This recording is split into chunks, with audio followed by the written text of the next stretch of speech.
اور یہاں ماننے پہ قوم آئی تو کیسا مانتی؟ قبر میں سے بھی کیا ہو رہی؟ کرامت ہو رہی ہے کہ فلاں بزرگ ہیں.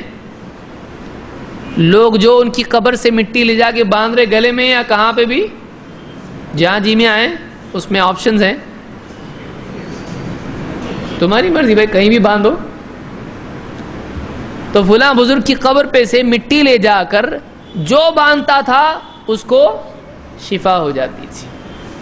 اب جو پبلک مٹی لے جانا شروع کی تو قبر کا کیا ہونے لگا؟ کھدائی شروع ہو گئی. لے جانے والے لے جائے تو کیسے ٹوٹ پڑتے ہیں. تو بیٹا پریشان ہو گیا ایک دم. بیٹے نے آگے قبر پہ کیا کہا؟ آپ کی تو کرامت ہو گئی اور ہماری مصیبت. یاد رکھو، آپ کے اگر کوئی شفا آپ کے اگر کسی کو شفا ہوئی تو یوں ہی پڑے رہیو.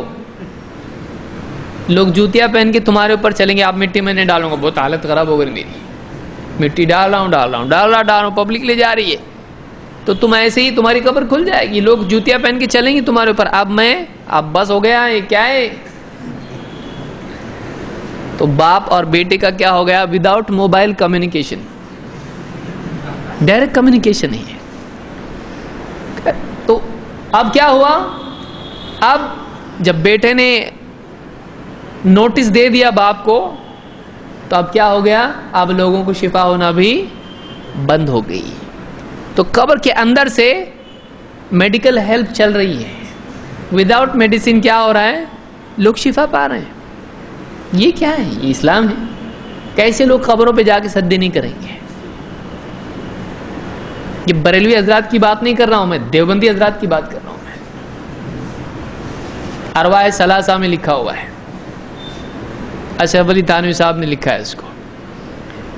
تو بہرحال ایسی بھی قوم ہے کہ قبروں کی مٹی لے جاؤ گلے میں باندھو. اور بیٹے کو ٹینشن یہ نہیں ہے کہ لوگ کیا کر رہے ہیں، بیٹے کو ٹینشن ہے کہ آپ کیا کر رہے ہیں، میری کمر ٹوٹ رہی نا.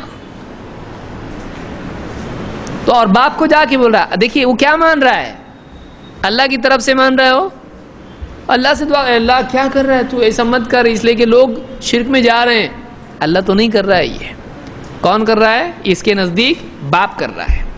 تو باپ کو جا کے وارننگ دے رہا ہے، الٹیمیٹم، کہ اگر آپ کے کسی کو شفا ہے تو یاد رکھو پھر تمہارے اوپر لوگ چلیں گے، میں تو مٹی نہیں ڈالنے والا، بس ہو گیا میرے کو. پھر فوراً کیا ہو گیا؟ اور ریموٹ سے جتنی پبلک کے جو لسٹ میں نام تھے سب بلینک، سب فائل ڈیلیٹ. اب کسی کو شفا نہیں ہو رہی. اب جو وائی فائی چالو تھا سب بند. اب کسی کو شفا، سب رینج کے باہر ہو گیا ابھی سب. یعنی ان کے قبضے میں ہے، ان کو بولنے سے رکتا ہے اور ان سے چالو ہوتا ہے. وَمَا كَانَ لِرَسُولٍ أَن يَأْتِيَ بِآيَةٍ إِلَّا بِإِذْنِ اللَّهِ. کسی رسول کے بس میں نہیں ہے کہ وہ کوئی نشانی لے آئے اللہ کی اجازت کے بغیر.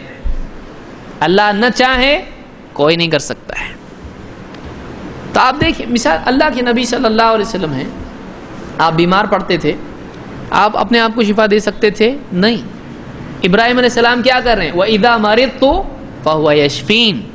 جب میں بیمار ہوتا ہوں تو اللہ مجھ کو شفا دیتا ہے. ایک نبی کہہ رہا ہے، اللہ کا خلیل، اللہ کا خلیل، ایک دم دوست، جن کو اللہ نے خلیل قرار دیا، اپنا خلیل بنایا. تو ابراہیم علیہ السلام قرآن میں سورہ شعراء میں کیا کہہ رہے ہیں؟ وَإِذَا مَرِضْتُ فَهُوَ يَشْفِينِ. جب میں بیمار ہوتا ہوں تو اللہ مجھ کو کیا کرتا ہے؟ شفا دیتا ہے. اب یہاں حضرت کیا ہے؟ قبر میں سے ان کا ابھی بھی کام چالو ہے، ابھی تک پبلک کی فکر ہے، چالو ہے کام، لوگوں کو شفا دے. لوگ کفر و شرک میں پڑھ رہے ہیں، ان کو اس سے شفا نہیں مل رہی. ہاں لوگ بیمار پڑ گئے، اس کو کیا ہو رہی؟ ان کو شفا خانہ قبر سے چل رہا ہے.